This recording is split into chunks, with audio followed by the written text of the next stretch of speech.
existe uma arquitetura que a gente veio trabalhando, que nós fomos formados, etc.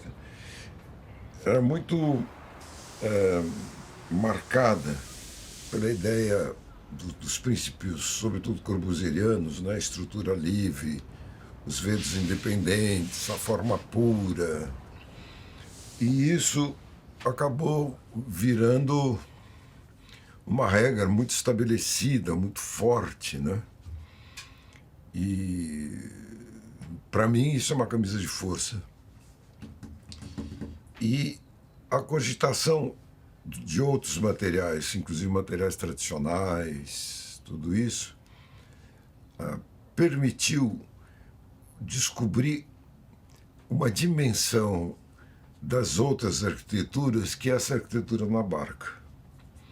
E essa arquitetura que parece universal, de fato, ela é um caso particular de uma arquitetura muito mais ampla. E aí a camisa de força se desmancha.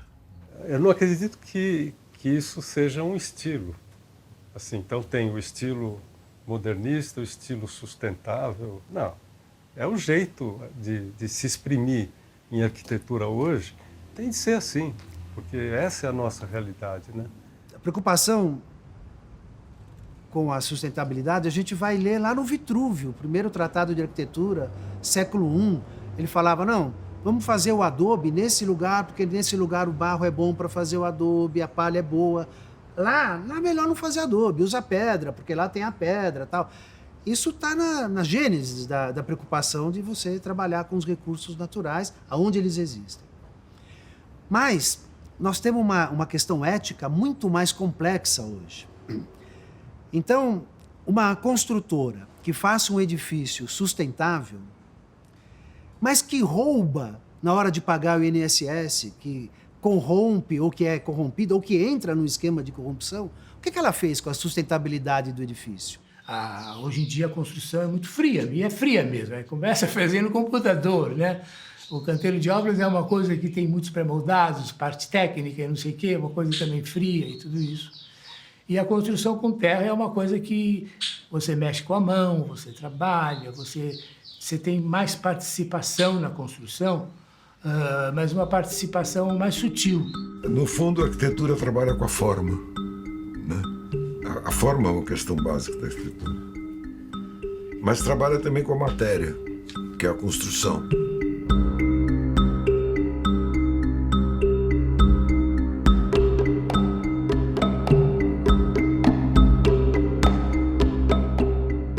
Mas a relação entre forma e matéria é uma relação muito mais coesa do que essa quase justaposição que se fez, né? Isso significa que, trabalhando essa ideia da matéria-forma, a gente, não vou dizer modismos, mas não cai em estereótipos de arquitetura. A gente chega em arquiteturas que trazem em si todos os elementos que a arquitetura produziu.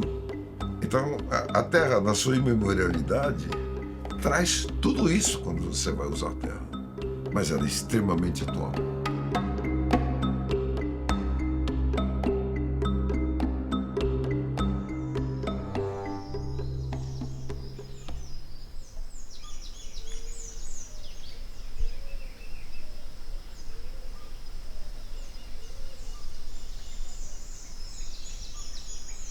Mas eu fiz uma casa em Campinas de taipa de pilão. E é interessante porque a taipa é bem alta, tem 2 pavimentos e tal. E ela é uma casa com 2 águas de telhado, 3 paredes assim. A planta é muito moderna, atual, etc. Mas a forma dela é de uma casa baiana. E na hora de vazar as paredes são vazadas numa relação 1 para 1,5. Janela, 1,5 fechado. Num ritmo, você vê a Bahia direitinho ali. Por que eu fiz isso? Porque eu estava plasmado com a Bahia? Coisa nenhuma. Porque a matéria me levava a querer fazer aquilo, né? E aquela forma me permitiu dar uma transparência para aquelas paredes, dar uma ventilação, dar uma aeração, dar tudo isso. E a casa é extremamente agradável. Ela é uma espécie de moringa grandona, assim. A linguagem, enquanto forma, adere à materialidade, né? É uma coisa só. Então, a Terra, na sua imemorialidade, traz tudo isso quando você vai usar a Terra. Mas ela é extremamente atual. Toda essa área daqui era um pomar. E o pomar não dava muito bem e tudo. Então a gente resolveu fazer a casa dentro do pomar mesmo. Até chamam assim, a taipa do pomar, que é um dos primeiros nomes que teve a casa. A fundação foi feita uma fundação corrida com blocos de pedra de granito e em cima a gente fez uma viga de concreto. A taipa, ela não resiste à flexão de jeito nenhum. Você não pode jamais tentar fazer uma viga de taipa, né? Então, aí é uma solução boa. Você põe, então, o pilar aguenta bem a compressão, a taipa aguenta bem a compressão, e a viga de concreto para aguentar a flexão que tiver, né? Esse pilar aqui, você vê que a terra é bem vermelha. É uma terra que a gente até não é do local. Foi a primeira construção que eu fiz, a gente importou essa terra. E depois, quando a gente construiu essa extensão aqui, usamos a terra local. Tá vendo? Você pode ver bem, inclusive o cal que está dentro, que ela é bem clarinha. Agora, outra coisa que eu acho muito importante, que eu acho que eu estou muito orgulhoso de dizer, é que eu tenho uma laje feita de terra crua. Porque é feita com blocos feitos naquela maquininha de terra, só com terra, sem nada de cimento, né? Prensada, aquela prensada, e depois a gente fez abobadilhas. E essas abobadilhas vão segurando essas vigas nesse sentido horizontal aqui. Elas são apoiadas nas taipas laterais, evidentemente, e foi feito uma forma curva, pequenininha, de menos de 1 metro, e a gente foi andando aqui e colocando os tijolos. E em cima jogamos areia e terra e foi feito o piso. Então é uma abobadilha de terra crua que sustenta o segundo andar. Eu acho que é uma linguagem essencial para a gente, para quem estuda arquitetura e quem quer construir, porque é o princípio de tudo, né? A terra é matéria bruta, prima, inicial e tal.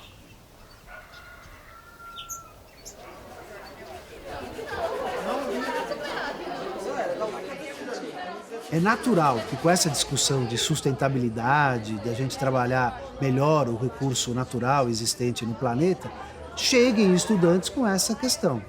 Então a gente tem trabalhado com bambu, com terra crua, em diversas situações.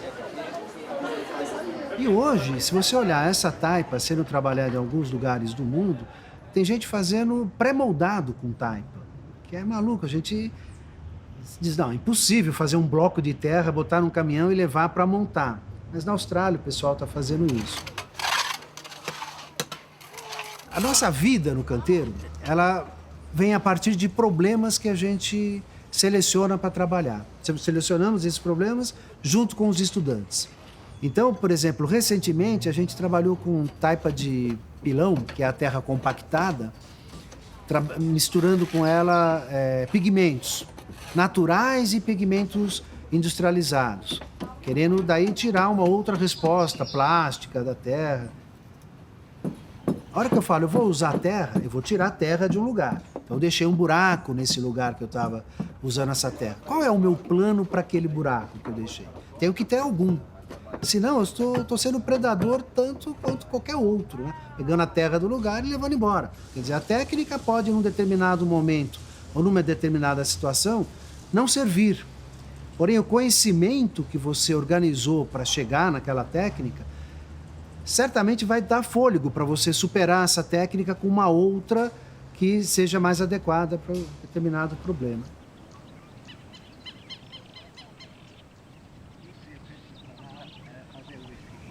Tudo que já foi feito pode ser revisto, imitado, pode se inspirar nessas obras. Não se trata de um estilo, é uma resposta que a gente tem de dar para a nossa época. Quer dizer, a gente vai ter de fazer isso, respeitar os materiais.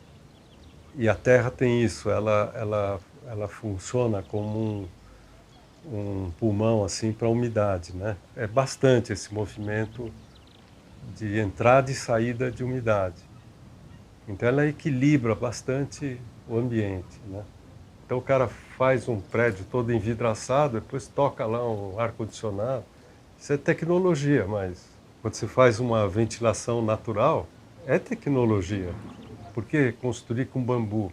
Pô, porque em 3 meses cresce uma vara de 10, 15 metros de altura. Então a casa ela foi feita de taipa de pilão. A parte de baixo a gente misturou com bastante cimento para ela ficar impermeável, para não vir a umidade do chão. E depois das paredes erguidas, a gente fez essa cobertura, que é uma laje, só que em vez de concreto é tijolo. E essa forma é a do paraboloide parabólico. E com essa dupla curvatura, ela fica muito rígida, muito forte.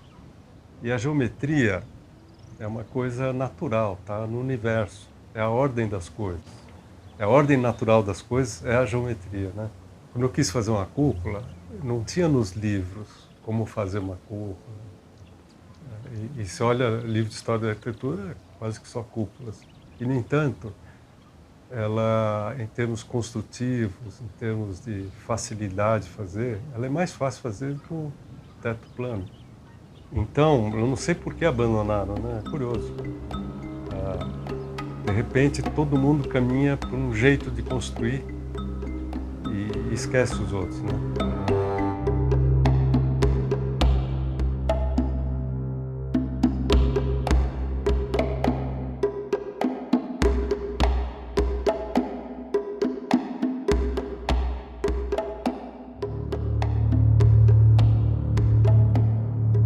Que a construção com terra pode dar um novo saber, um novo conhecer, que é um conhecer muito mais profundo do que uma técnica, que é uma coisa muito mais importante do que só uma técnica. A questão é que o arquiteto, para usar a matéria plenamente, tem que ser um profundo conhecedor da construção e de sua materialidade. E aí ele faz a forma que quiser. Seria a única forma de conseguir dar um salto de quantidade, de qualidade, de tudo. É a autogestão, é usar o cérebro das pessoas. E que é mais ou menos a ideia do Sérgio Ferro. Daí a gente consegue trazer para a construção da arquitetura, de novo, o personagem que constrói, que pensa, que muda durante o processo, que constrói a si e constrói ao outro, além de construir a obra.